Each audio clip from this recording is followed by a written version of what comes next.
Hey guys, it's Leo here, and this is definitely not any gear review or demonstration. This is a guide, or a how-to if you will, on buying used gear online.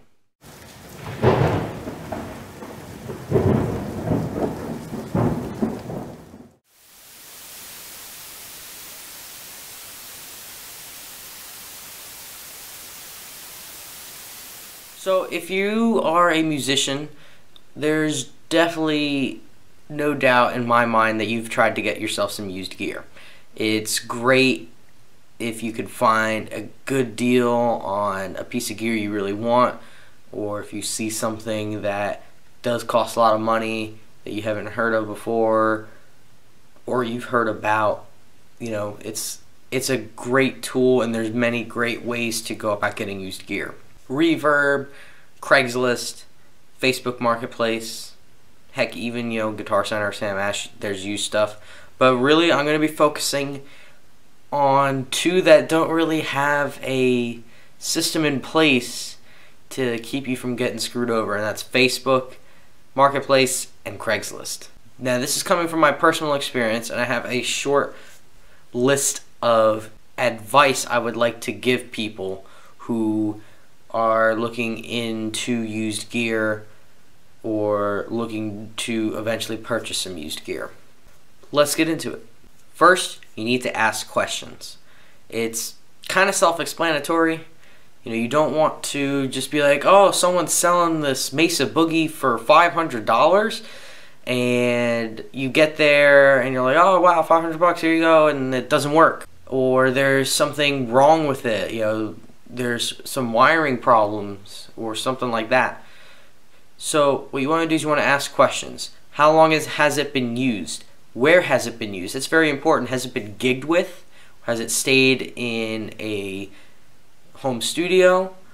The storage is very important. Has it stayed in the correct storage environment? Has it been staying in a wet, smelly, rundown garage? Those things you really want to know. If someone takes good care of your gear, or good care of their gear, it's most likely a good start. If they don't take good care of their gear, you might want to shy away.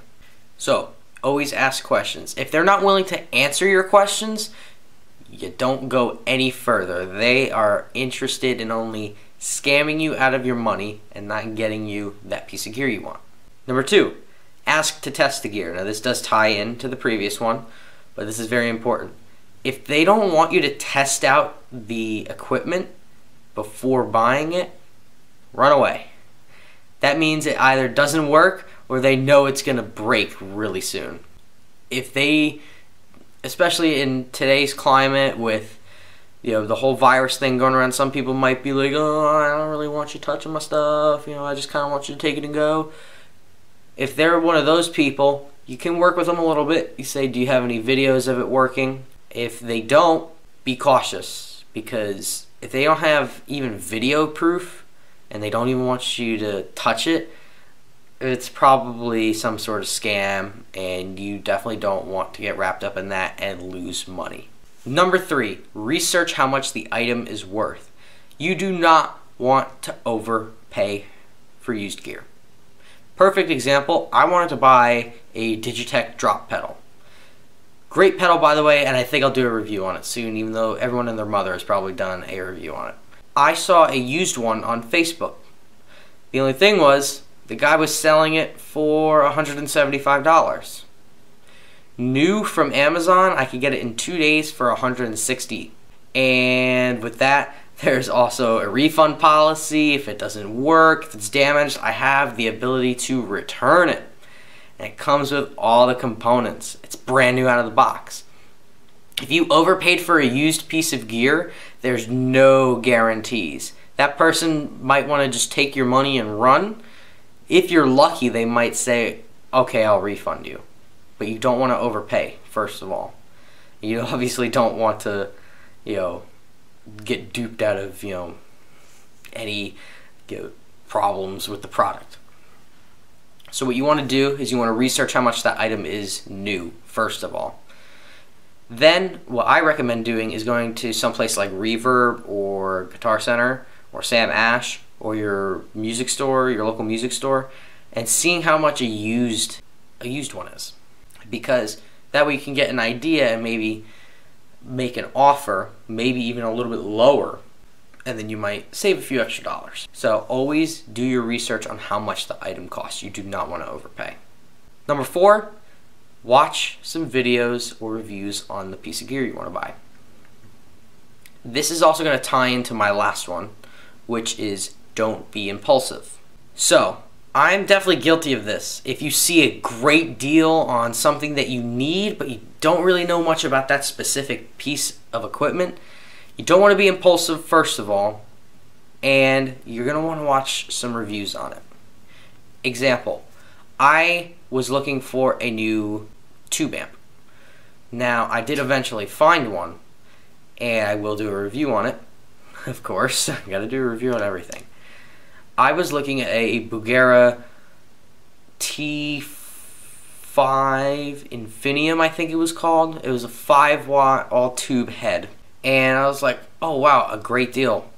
$200. Now, I would have instantly sent a message like, hey, can we meet tomorrow? I just want to buy it. You don't want to do that. So what I did is, before I even sent a message, I searched up the item, I searched up some reviews about it, and I searched up some videos about it. Because you want to know how it sounds before you really go and see if you want to buy it or even test it. Because you don't want to waste your time, you don't want to waste the other person's time.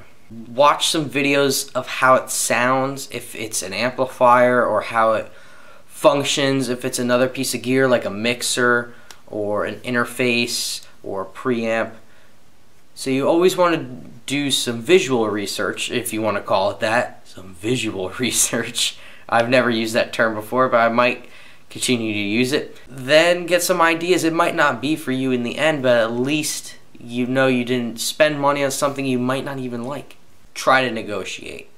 This kind of ties into what I said earlier about people overpricing gear.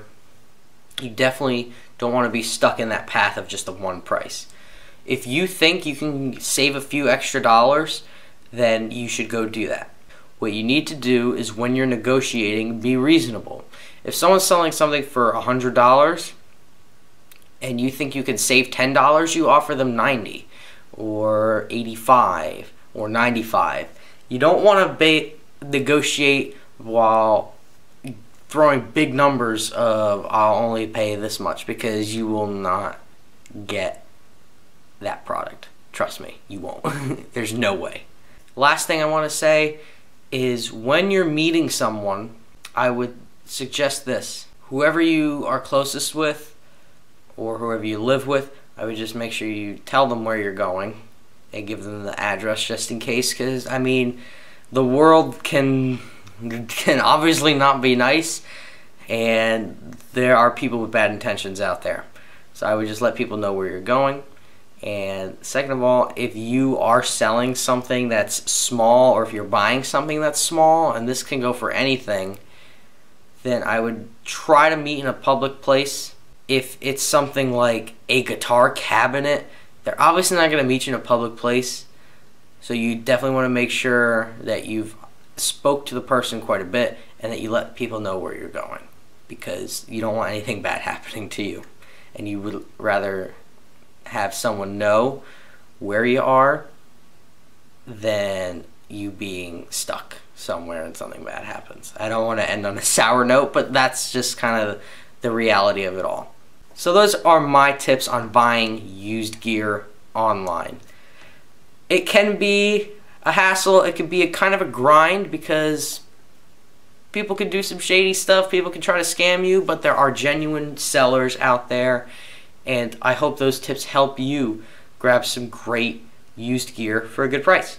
If you found this helpful, please leave a like, comment down below what else I should talk about, or maybe there's some other tips on buying used gear I left out. So be sure to leave a comment down below. Don't forget to subscribe and turn the notifications on so that you are notified for every video that comes out. I try to do one every weekend, either on Saturday or Sunday. So turn on the notification bell so that you know when the video comes out. Also share this with any other your musician friends or any other friends in general if they need help buying some used stuff online. It's a big scary world out there and we could all use a little bit of help. You can also click the link down below and get 10% off your first order with Hero Soap Company by either clicking the link or using promo code LEO at checkout, because you want to let freedom clean. Anyway, that's it for me. Thanks for watching. I'm Leo. Have a good day.